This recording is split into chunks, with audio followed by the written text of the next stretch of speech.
Queremos saludarles, mis apreciados hermanos y amigos, de nuevo en este su programa Biblia del alcance de todos, un repaso a la escuela sabática. Como es costumbre, siempre tenemos un invitado especial. En este día tenemos al pastor Rodrigo Peña, el secretario de nuestro campo. Pastor, es un privilegio tenerlo.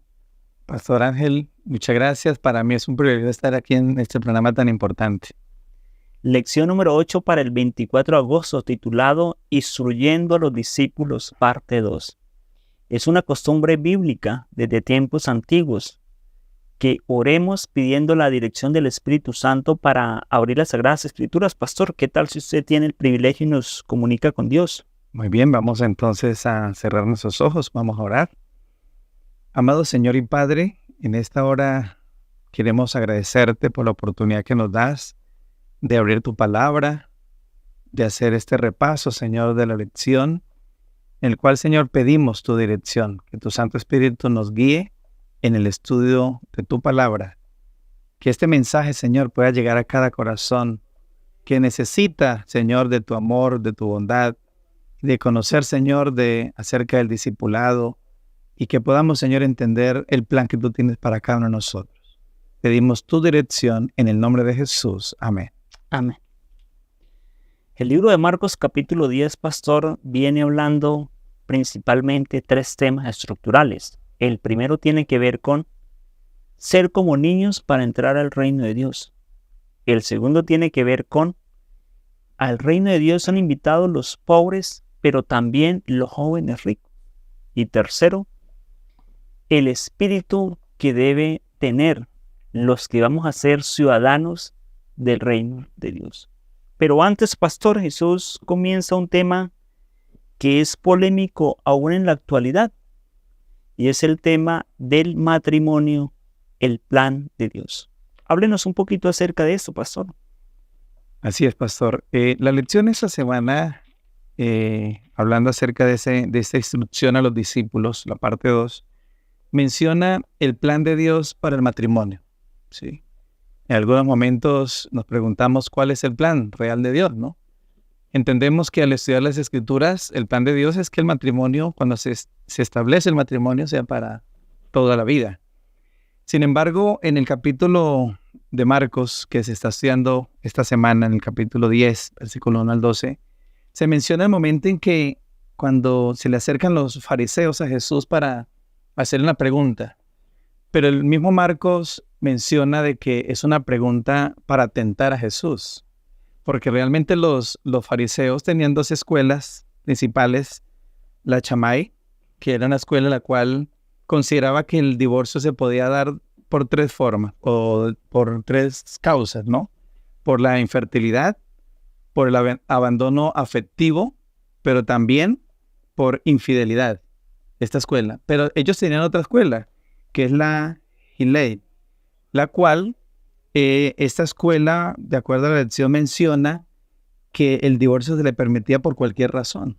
Ellos la tenían clara. De antemano, pastor, los de Chamay se les consideran como el ala extrema de la iglesia del pueblo judío, y los de Hillel se les conoce como los posmodernos. O sea que ese debate ya en los tiempos de Jesús existía, ¿cierto? Un grupo de personas que tendían más a una esquina y el otro grupo tendía más a la otra esquina. Otro lado. Al otro lado. Entonces, no sé, es extraño, ¿no? Por eso la pregunta de los fariseos, ¿no? Es una pregunta que realmente lleva a tentar a Jesús a dar una respuesta, porque ellos sabían muy bien que la respuesta de Jesús podía tener grandes problemas políticos, porque en ese tiempo conocemos la historia. Juan había sido decapitado por denunciar el casamiento de Herodes con su cuñada, ¿no? Y entonces, claro, al Jesús darle una respuesta allí a ellos, pues podía entrar en algún problema directamente con el gobernante. Sin embargo, Jesús alude a la pregunta mencionando qué enseñó Moisés, ¿cierto?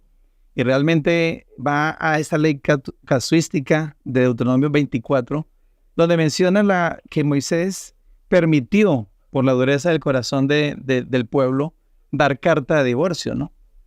Sin embargo, Jesús dice, pero desde el principio ¿No fue qué? No fue así. No fue así. Y alude a lo que dice Génesis 1, Génesis 2, del plan de Dios para el matrimonio. Y es que el hombre se uniera a su esposa y fueran una sola carne.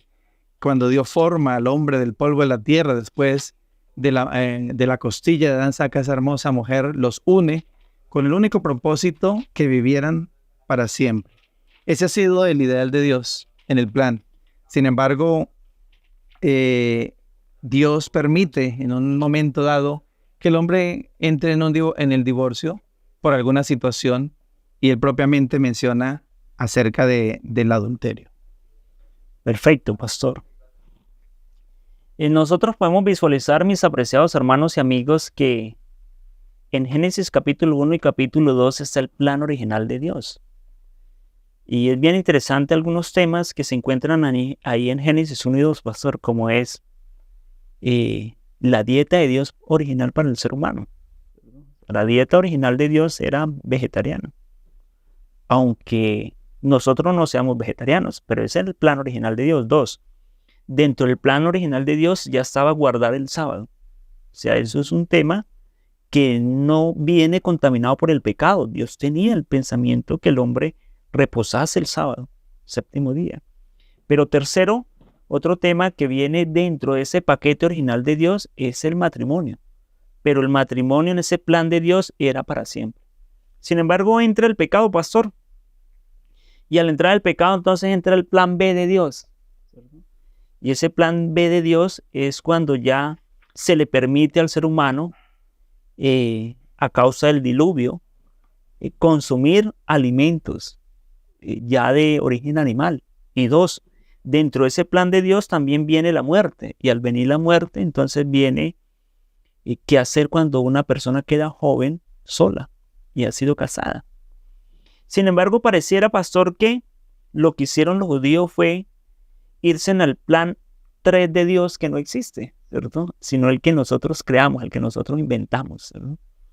Y el que nosotros inventamos casi siempre o tiende a una esquina o tiende a la otra. Tiende a la otra, ¿cierto? Y en este tiempo posmoderno tiende más a abrir la brecha que a cerrar la brecha, ¿cierto? La gente quiere más bien que se abra la brecha, Y justamente lo que acontecía en la época de Jesús, en especial en la escuela de Gilel, era que se daba carta de divorcio basado en el libro de Deuteronomio, el capítulo 24 y Éxodo 21, por cualquier cosa. Cualquier cosa. Y el Señor dice, no es así. Sepan que el plan de Dios es diferente, unidos para siempre. Ahora, pastor, después de esa situación incómoda que siempre Jesús vivía por causa de los fariseos, pero que en muchas ocasiones sirvió para que Jesús como que nos regalara alguna enseñanza práctica de temas que son bien complicados.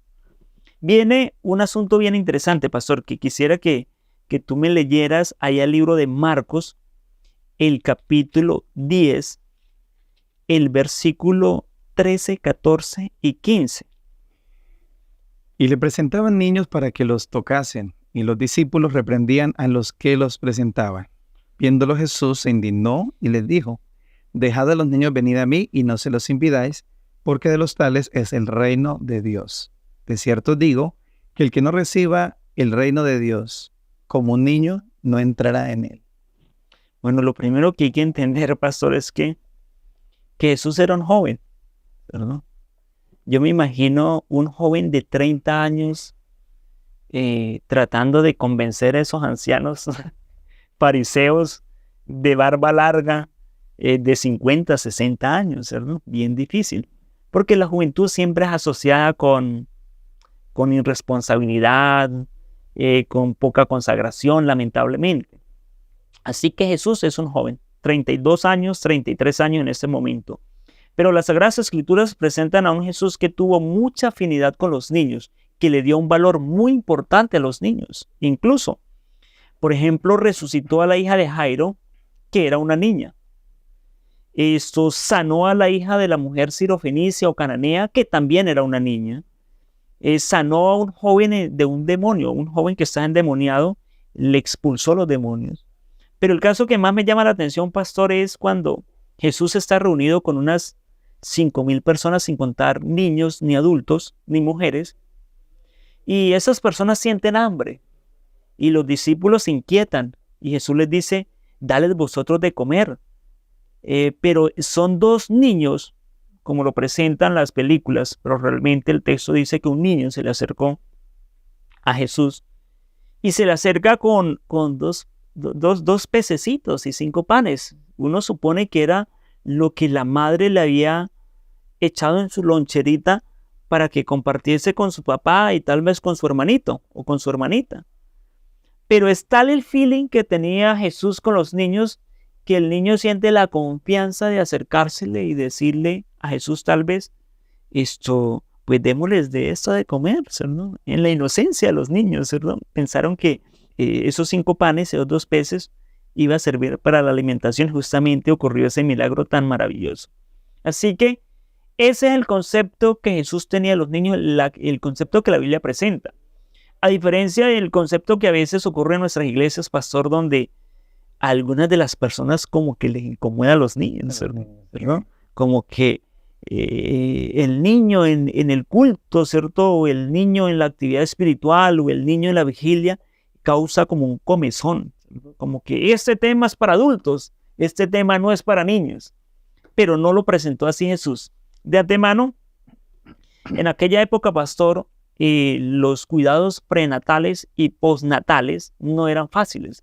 Estamos hablando de los tiempos de Jesús, donde no había higiene, donde no había un control de maternidad, donde no habían unos parteros profesionales, no existía un hospital. Así que muchos niños lamentablemente morían, pastor, antes de nacer o después de su nacimiento. Ahora, en la sociedad grecorromana, pastor, y en la sociedad judía, era una sociedad machista, porque no podemos decir que el contexto bíblico alcanza a presentar algunas vislumbres de la cultura que existía, del concepto que existía de la mujer en aquella época y el concepto que existía del hombre en aquella época, ¿no? Hasta tal punto que el buen lector de las Sagradas Escrituras visualiza que hay una preeminencia del hombre. Así que esa preeminencia del hombre estaba desde la niñez. Las niñas no eran como una gran bendición que en un hogar nacieran niñas. Y hoy en día que usted tiene 2 niñas, pastor, y que yo tengo 2 niñas y nos sentimos tan privilegiadas con estas niñas, ¿no? Pero en aquella época lamentablemente no era así. Y en especial, pastor, cuando los niños nacían con algún defecto físico, no existía como hoy en día que se le incluye en la sociedad, que se les vincula. No, lamentablemente habían muchas religiones y muchas familias que preferían más bien botar sus hijos al río, ¿cierto? Sacrificarlos. Prácticamente mis apreciados hermanos los mataban. Así, mi apreciado pastor, que las mujeres muchas veces eran recogidas, criadas para venderse como esclavas, pero los hombres tenían un poquito más de preeminencia en aquella cultura. Pero eso, como que al parecer, cuando nosotros hacemos la lectura de Marcos, la que usted acaba de hacer, pastor, pareciera que esa cultura alcanzó a permear la mente de los discípulos. Porque me llama la atención que dice, y le presentaban niños para que los tocase, pero los discípulos reprendían a los que le presentaban. O sea, los discípulos no querían que los padres trajeran los niños a Jesús, ¿no? Y llega a mi mente el tema cuando un padre es el obstáculo o la junta de iglesia para que un niño bautice, ¿no? Bien interesante. No, es que es muy niño, dice. Es muy pequeñito, no sabe lo que va a hacer. No sabe lo que va a hacer, ¿no? Y entonces, pastor, la actitud de Jesús, mis apreciados hermanos, fue la siguiente. El texto que utiliza Marcos, es el texto aganacteo. Significa indignarse profundamente. O sea, Jesús no fue un enojo así sencillo, no. Se indignó profundamente de ver la actitud de los discípulos de que apartasen los niños. Y Jesús dijo, no, todo lo contrario. Dejad venir los niños a mí, porque de ellos es el reino de los cielos. Amén. Y de paso les da un mensaje, les dice, y si no somos como niños, no van a entrar al reino de los cielos. Porque los niños tienen unas cualidades muy especiales, muy especiales. Podríamos aquí hablar media hora de las cualidades de los niños, ¿cierto? Claro. Pero no nos alcanza el tiempo. Ahora, pastor, después de esto, justamente el tema que viene es el tema con un joven. Un joven muy conocido en la historia, ¿cierto? La historia del joven rico.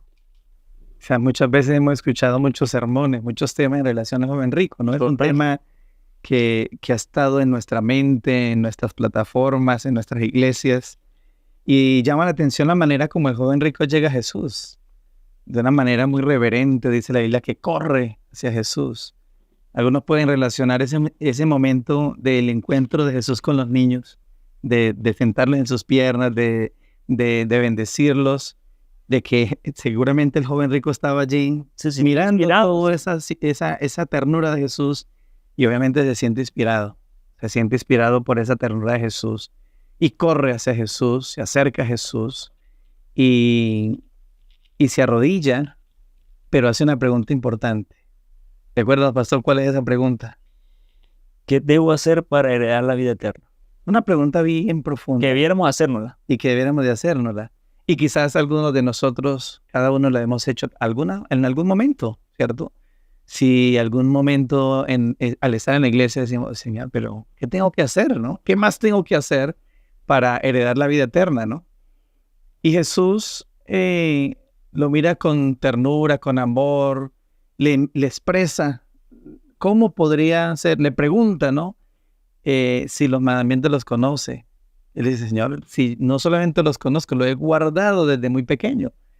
Y expresa esa religión que él ha llevado, pero Jesús conoce más allá del corazón y de la religión que lleva el joven rico, y entonces lo enfrenta a una realidad. Entonces el Señor le habla acerca de ese decálogo de los mandamientos, pero no se concentra en la tabla del amor a Dios, sino del amor al prójimo. Y le pregunta, bueno, tú sabes esto, aquello, no matar, no adulterar, no robar. Señor, eso lo he guardado desde muy joven. Pero cuando Jesús le dice, bueno, entonces ahora tienes que ir a vender todo lo que tienes y darlo a los pobres, para que ahora sí me sigas. Y este hombre no tuvo más que hacer sino salir de la presencia de Jesús muy triste, porque no fue capaz de vender lo que tenía, porque se anteponía algo ante él y Dios, y eran las riquezas. Las riquezas eran su ídolo, las riquezas eran su Dios. Y llama la atención, pastor Ángel, y es que cuando los discípulos ven esa situación, y el Señor dice, más fácil que pase que un camello por el ojo de una aguja que un rico salvarse, los discípulos sintieron algún temor y preguntaron algo. O sintieron más bien, dijeron, uy, Señor, si es así, esto es imposible, ¿quién se va a salvar? ¿Sí? ¿Quién se va a salvar? Pero me llama la atención la manera como Jesús responde a esa pregunta de los discípulos. En el versículo 27, cuando dice, para los hombres es imposible, pero no para Dios, porque todas las cosas son posibles para Dios.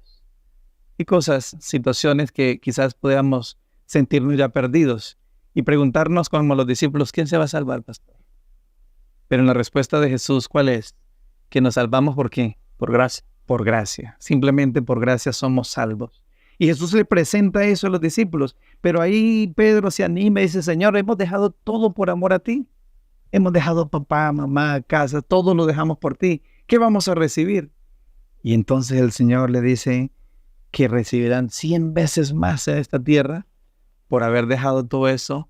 Es decir, que el galardón que viene para aquellos que se han invertido en el reino de Dios es muy grande, pastor. Es muy grande. La inversión la mejor inversión que podemos hacer nosotros en esta tierra es entregarnos completamente a Dios. Amén, pastor. Amén. Yo creo que, pastor, bajo este pensamiento, para los hombres es imposible, pero para Dios no. Va en dos direcciones, ¿no? Para el hombre le es imposible vender todo y dárselo a los pobres. Para el hombre. Pero para Dios quien llega al corazón del hombre y se presenta que no lo dieron solo los recursos. Los discípulos no dieron los recursos, dieron la vida, que vale más que los recursos. Dieron la vida por causa del evangelio. Pero no es una labor propia de ellos, es la labor que causa Dios en su corazón, ¿no? Esa es una dirección. Y la otra dirección tiene que ver ya con la salvación en el plan de la justificación, ¿cierto? Aunque lo entreguemos todo, y aunque pongamos la vida también, y aunque guardemos los mandamientos, la salvación siempre va a ser algo vinculante directamente de Dios. De Dios viene la salvación. Porque por gracia sois salvos, y esto no es de nosotros, no por obras para que nadie se gloríe, sino por medio de la fe a través de Jesucristo. Amén. Ahora, los discípulos siguieron andando camino hacia Jerusalén. Marcos capítulo 8 y Marcos capítulo 9, mis apreciados hermanos, presentan 2 veces Jesús les habla a los discípulos acerca, pastor, de que le era necesario subir a Jerusalén, padecer de mano de los sacerdotes, ser muerto, crucificado y al tercer día resucitar. Pero pareciera, pastor, que en las 2 ocasiones de Marcos capítulo 8 y 9, los discípulos no ponían cuidado, ¿cierto? Como que ese mensaje era políticamente incorrecto para ellos. Así como cuando uno escucha algo, no lo entiende y se hace loco y sigue. Y la palabra de Dios dice que luego de nuevo Jesús les dijo: subimos a Jerusalén y el Hijo del Hombre será entregado a los principales sacerdotes y a los escribas, y le condenarán a muerte y le entregarán a los gentiles. Le escarnecerán, le azotarán, le escupirán, le matarán, mas al tercer día resucitarán. Sin embargo, bajo ese contexto, esa conversación que uno aspirara a que los discípulos estuvieran compungidos, tristes, deprimidos, la conversación que continúa es bien interesante.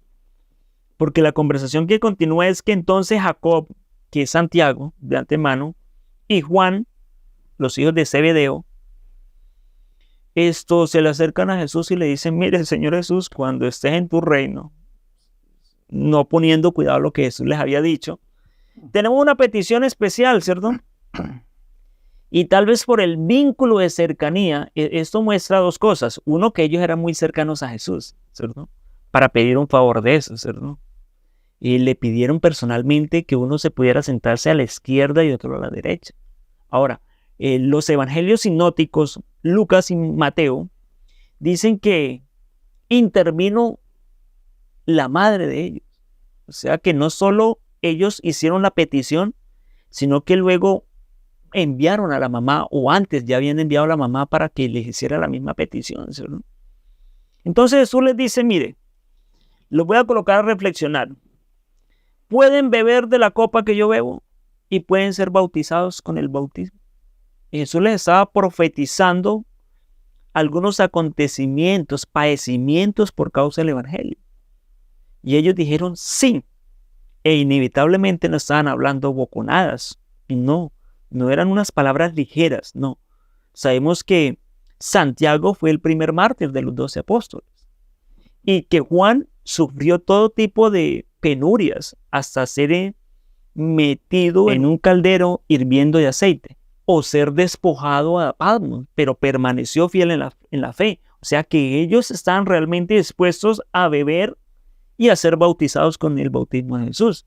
Pero sin embargo Jesús les dijo: pero aunque ustedes lo van a lograr y tomados de mi mano van a llegar a ese nivel de fe, sin embargo ustedes no entienden de lo que les estoy hablando. Porque es que mi reino no es terrenal, mi reino es celestial. Así que allá en el cielo no me compete a mí, sino a mi Padre celestial, mirar quién se va a sentar a mi izquierda y quién se va a sentar a mi derecha. Y debemos entender, pastor, ese sentarse a la izquierda, ese sentar a la derecha, ya en el contexto celestial. Porque en el contexto terrenal, los privilegios alegran el corazón de uno y entristecen el corazón de otro, ¿no? Así es, en esta tierra, ¿no? Pero en el contexto celestial no es que los redimidos que van a andar con Jesús de mundo en mundo se van a sentir más Y los que nos vamos a quedar en la tierra nueva van a decir, ay, qué pesar. Vean nosotros acá en la tierra. Mientras ellos andan con Jesús, no va a existir ese sentimiento. Entonces Jesús les entra a hablarles del espíritu del cielo, el espíritu del liderazgo del cielo. Es cuando Jesús les dice, vea, mire, los reyes se enseñorean de sus siervos, ¿cierto? Y se hacen grandes y poderosos, pero entre nosotros no va a ser así, ¿cierto? Sino más bien, el que quiera ser grande, sea el servidor de todos, ¿cierto? Ese mensaje Jesús ya lo había reforzado en el capítulo 9 de Marcos, ¿cierto? El liderazgo, la pirámide, ¿cierto? La pirámide del liderazgo humano, ¿cierto? De esta forma, donde el que está en la cúspide descansa sobre una cantidad de serviles, y la pirámide del liderazgo cristiano, donde el líder está en la parte de abajo para sostener y servir a todos. Sostener y servir a todos, ¿cierto? Que solo Jesús no lo expresó en unas palabras, sino que como lo vemos en el Evangelio de Juan, lo practica, ¿cierto? Porque después de esta conversación, aunque no está explícito en el libro de Marcos, y sí está explícito en el libro de Juan, lo que Jesús hace es lavar los pies a sus discípulos, diciéndoles, yo soy acá el líder, pero yo no soy el líder el cual ustedes me tienen que servir, sino el líder el cual yo les sirvo y aún pongo la vida por la humanidad. Ahora, pastor, después de eso, viene una historia muy bonita, ¿cierto? Yo tengo un lindo sermón que siempre que lo predico me llega al corazón. Y es ver ese cuidado que tiene Dios por una persona tan socialmente insignificante, ¿cierto? Como un ciego, que ya uno se lo imagina, pastor, ya uno se lo imagina, ¿cierto? Mendigo, que ya uno también se lo imagina, ¿cierto? Uno se imagina como, dícese esa persona loquita que está en la calle pidiendo una monedita en el piso, ¿cierto? Algo así. Un hombre que aunque no veía con sus ojos, pero sí percibió la presencia de Jesús. Total. Un hombre que cuando percibió la presencia de Jesús, la historia de Marcos la menciona, que empieza a gritar, ¿no? A dar voces, a gritar, a hacerse notar, ¿cierto? Jesús iba con una multitud, iba con los discípulos, iba con una multitud de personas allí, las cuales cuando ven ese hombre, pues, como decía pastor, de lo más bajo de la sociedad, incluyendo las viudas, los huérfanos, personas que enfermas, no valían nada para la sociedad en ese tiempo, como quizás hoy en día para muchos de la sociedad tampoco valen nada. Sin embargo, cuando este hombre empieza a gritar, hay un lema que él menciona allí. Grita y la gente le dice, cállese, no moleste al maestro, déjelo quieto. Claro, ¿quién va a creer que un hombre que tiene tantos seguidores, ¿cierto?, quiera detenerse a mirar? A veces uno mira las noticias, ¿no?, de los jugadores que ponen, uy, James Rodríguez se paró para salvar al niño, ¿no? Y eso lo elogian y todo eso, ¿no? Jesús, mucho más importante que cualquier futbolista, se detiene el grito de un ciego que no vale nada para la sociedad, pero es un ciego que está clamando en un clamor donde dice, Hijo de David, ten misericordia de mí, dice Marcos 10:48. Esa expresión, ¿no? Hijo de David, deja mostrar esa fe de este ciego. Cuando habla Hijo de David, se refiere al ungido de Dios. Ungido de Jehová. Al ungido de Jehová, o sea, al Mesías. O sea, este ciego, aunque no ve, es un hombre que reconoce a Jesús como el Mesías, el prometido, aquel que restauraría el reino, ¿sí? El trono de David. Pero nada más y nada menos que de acuerdo a la profecía bíblica, el Mesías, el Hijo de Dios. Y cuando este hombre clama de esa manera, Jesús se detiene. Y Jesús, dice la historia, se detiene y permite que este hombre se acerque a él. Este hombre cuando ve, ¿no? Cuando este hombre sabe que Jesús se detiene, se quita su capa. Es algo simbólico, es algo muy importante porque realmente la capa para un mendigo representa seguridad. Pero él prefiere soltar su capa porque ahora Jesús, su confianza no va a estar en su capa. Su confianza va a estar ¿en quién? En Jesús. En Jesús. Y le da seguridad a Jesús, pero cuando se acerca a Jesús, Jesús hace una pregunta interesante, ¿no? Porque Jesús es un hombre, es el Hijo de Dios, sabio, inteligente. Sin embargo, muchas veces Jesús pregunta, ¿qué quieres que haga? Jesús sabe muy bien qué quiere que el ciego quiere recibir. Sin embargo, Jesús quiere hacerlo hablar, decir, Señor, yo quiero esto. Yo pensaría que lecciones importantes para nosotros aquí saldrían muchas, ¿no? Y usted me dice, tiene un sermón, todo un sermón allí, Pastor Ángel. Pero yo digo, muchas veces, o sea, Jesús sabe lo que nosotros necesitamos. Jesús lo conoce. Pero muchas veces prefiere que nosotros le digamos, ¿qué necesitamos? ¿Qué queremos? Y este hombre dice, Señor, yo quiero recobrar mi vista. Y en ese momento el Señor, de manera inmediata, restaura la visión de este ciego. Ahora, el ciego camina al lado de Jesús. Camina al lado de Jesús. De esa manera, Marcos está concluyendo una sesión de lo que es el discipulado, ¿cierto? En relación a, en el capítulo 8, versículo 22, habla también de sanidad de un ciego, ¿no? Y aquí está cerrando este ciclo del discipulado en el capítulo 10, mencionando algo importante que es el discipulado, y es que el discipulado es ver a Jesús, verlo con nuevos ojos, aunque al principio quizás no lo veamos borroso, pero al final esa visión se va aclarando cada vez que caminamos con Jesús y seguimos su conducción. Me llama la atención, pastor, que Jesús le dijo, vete, tu fe te ha salvado, ¿cierto? No le dice, tu fe te ha sanado, porque inevitablemente la sanación solo era un medio que Jesús utilizaba para salvar a las personas. Amén. Porque inevitablemente el ciego enfermó en el futuro y murió, pero lo importante era la salvación. Ahora, pastor, esta lección está extremadamente importante, con muchas enseñanzas, mis apreciados hermanos y amigos. Y yo quisiera, pastor, que usted me dijera en 15 segundos qué le impactó y que pueda compartir con alguna persona que le está viendo en ese momento, le está escuchando. Algo práctico. Algo práctico es lo que Jesús está haciendo con sus discípulos, que es instruyéndolos, como la lección lo mencionaba, ¿no? Instruyendo a los discípulos en cada ciclo, en cada paso que daba instrucciones claras de lo que es el verdadero discipulado. Y Dios me dice a través de esta lección que el verdadero discipulado es caminar con Jesús, confiar en Él, en su poder, y poder de esa manera andar de acuerdo a su voluntad. Gracias, pastor. Mis apreciados hermanos y amigos, el Señor Jesucristo es una persona que nos mostró que Él es indiferente si la persona es estudiada o no es estudiada. Él te ama.